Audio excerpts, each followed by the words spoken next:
Welcome guys to another video. So today we're talking about a bug fix, and this is a pretty interesting one because I think a lot of people had assumed that this wasn't a bug.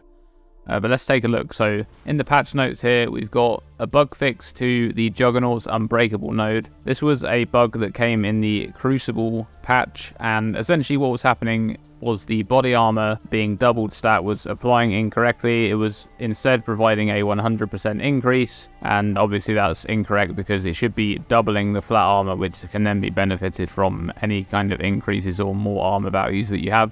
Anyway, that's been fixed now, so it's now correctly providing the double armor from your body armor. But here's this bug fix that comes right underneath this.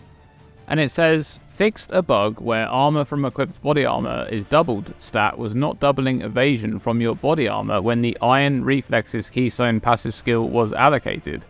Now, I think most people thought that this wasn't a bug and that it was just working as intended.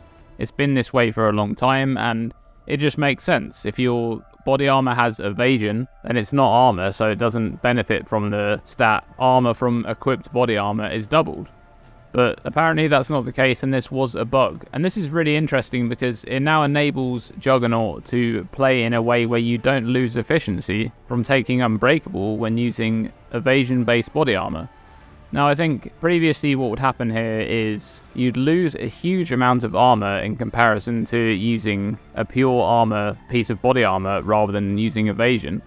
And now you don't have that loss, which means it opens up a lot of interesting avenues here. The most obvious use case is going to be a rare evasion or hybrid evasion armor body armor, because you will no longer use any efficiency scaling from using these pieces now, which means that you can now roll into spell suppression without losing any of that armor. That makes Juggernaut even stronger defensively. And it means the Juggernauts are going to be able to path over to the right-hand side of the tree, maybe use all evasion gear. You could just use every single piece could be evasion-based, and you're still going to gain massive amounts of armor. So the interesting thing here is obviously that you'll be able to use those rare pieces of gear, but there are some pretty interesting unique body armors to look at, and I've picked out a few here that are more obvious, but there are some interesting combinations. So first of all, we've got Higheries Aya, which is a very high evasion based body armor. On a high roll it goes over 3k here. And this one's pretty cool because it gives you a massive flat amount of cold damage for bow attacks. Obviously bow Juggernaut isn't really too much of a thing that we see very often, and that's potentially a build that you could go into. It has a huge amount of spell suppression here, and you can make use of the new mastery that gives you 15% increased life with no life modifiers on your body armor, because this one has no life modifiers, so that's pretty cool. There's also duressos Defiance. Now this is a hybrid armor and evasion body armor, which has over 3,000 combined armor and evasion on a high roll, so quite a lot. And of course, Juggernaut's going to be able to double all of that. And this has a pretty interesting mechanic in combination with the Juggernaut, because of the Juggernaut having incredible endurance charge generation. Whenever you get hit, you gain onslaught, and there's a huge amount of onslaught effect on here. It's going to make your onslaught really, really powerful.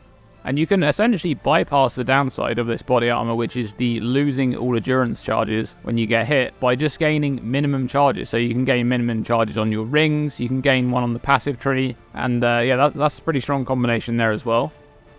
And then there's also Shadow Stitch. Now this is a corrupted body armor that you can get. This provides a massive amount of armor and evasion, and even some energy shield too. This can go really high if you get lucky on a high roll.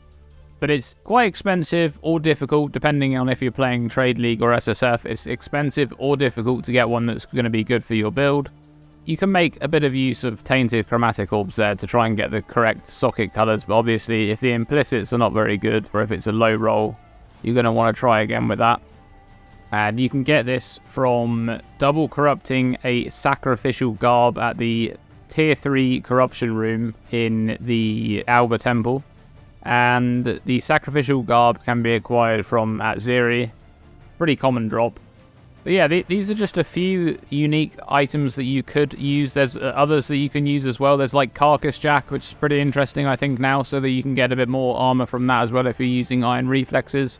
take a look at the list there of unique armors that you can make a better use of now on Juggernaut. And I think regardless, this is a really interesting change because it allows Juggernaut to essentially just go all in on evasion gear without losing any efficiency on that armor conversion when you're using iron reflexes. And it means you can just path right over to the right side of the tree, and that opens up some interesting build potential on Juggernaut, as Juggernaut right now is probably one of the tankiest classes in the game alongside sort of Champion and those sort of things when you spec into it a lot.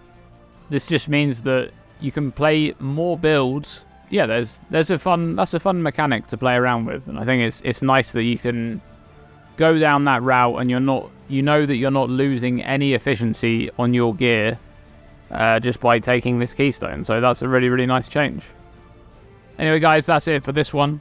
Thanks for watching, and as always, stay tuned and stay safe.